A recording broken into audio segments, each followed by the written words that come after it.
he was my hero and how he started the whole business. He started it on a shoestring. He probably had more nerve than I ever had. I had just gotten to the Army, was still living at home. My sister was in college. My brother was still home. And he took on starting a business. People knew him from the area, so it was easier for him to get customers in because they were already familiar with him. That's why I enjoyed most working with him. I think he taught me how to be polite to customers, to be sure to explain what you're going to do on their vehicles so that they could understand. Oftentimes it was ladies that would come in who would have to go home and explain what was going to be done to their husbands, which could be difficult.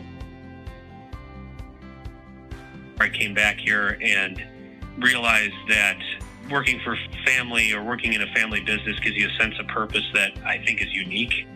And it gives you motivation to work hard every day because the money that we made here went back to the family or it was helping other people that I consider almost family. So I always felt good about working hard and spending a lot of time here. I was working out in the shop.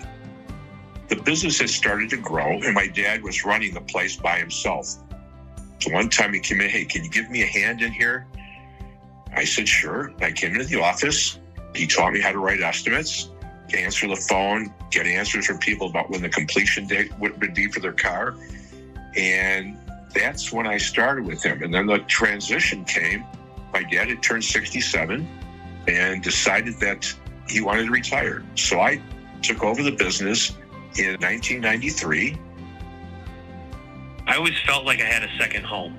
You know, it was always a place I felt welcome in. I always enjoyed the company of the other guys that worked here.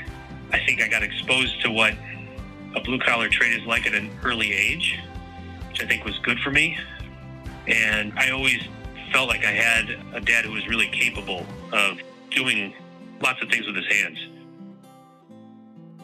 Certainly, the advent of all the safety systems that are installed on cars now that are all computer controlled is a big leap forward, and cars have become more like appliances than automobiles in some ways, and they're a lot more complicated to repair properly than they were in the past.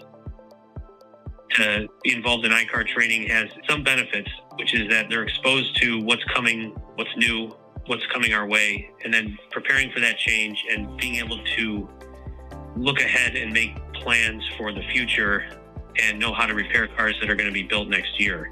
And certainly any technological advances that have happened, it's been like every year feels like a leap year. It's crazy how much technology has affected what we have to do on a daily basis. Well, I think a relationship with the community comes from the fact that we've been longtime residents of Downers Grove. I've lived there my entire life. My dad, most of his life, except for maybe 2 or 3 years, lived in Downers Grove. And you try to be involved in community activities and sponsoring different things. I remember sponsoring Little League teams and sponsoring a number of programs at the high school. And I think that's your name out there into the community. And they recognize that you're supporting the community and they don't mind supporting you. If you come into the office for an estimate or call, there's a very good chance that you'll be dealing directly with me. Some things don't change, and I think excellent customer service is something that'll never go out of style. Listening to what people want and delivering on that, I think, is a key to our success. And I really value our customers and want to make sure they feel welcomed when they're here and make sure that I treat them right at any opportunity I have. And sometimes that means bending over backwards for them, which I don't mind doing if the end result is that they're satisfied. You said it right there, the personal touch. These larger conglomerates don't really establish connections with the people around them, around the community. We're able to do it. And I think that they're not going to just come to you for the heck of it. They're coming to you because they want a good job done.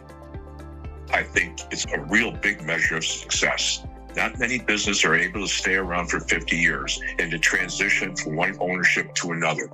We're very lucky to be third generation Carters in there.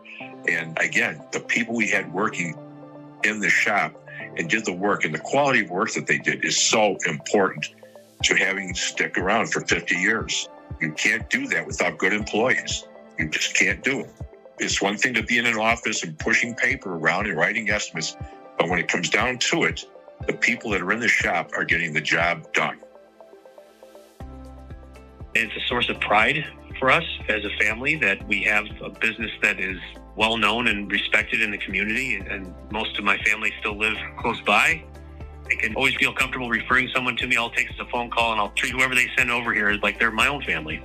I think, integrity when you're dealing with people, I think is something that's kind of been carried down. I think my grandfather was a very, very honest man, and he taught that to my dad, and my dad taught it to me. I think when it comes to treating customers the way that they expect to be treated, and remember that it's not the insurance companies that are your customers, it's the people that own the cars that you're working on. And I think if you keep that as your lodestar, you can't go wrong.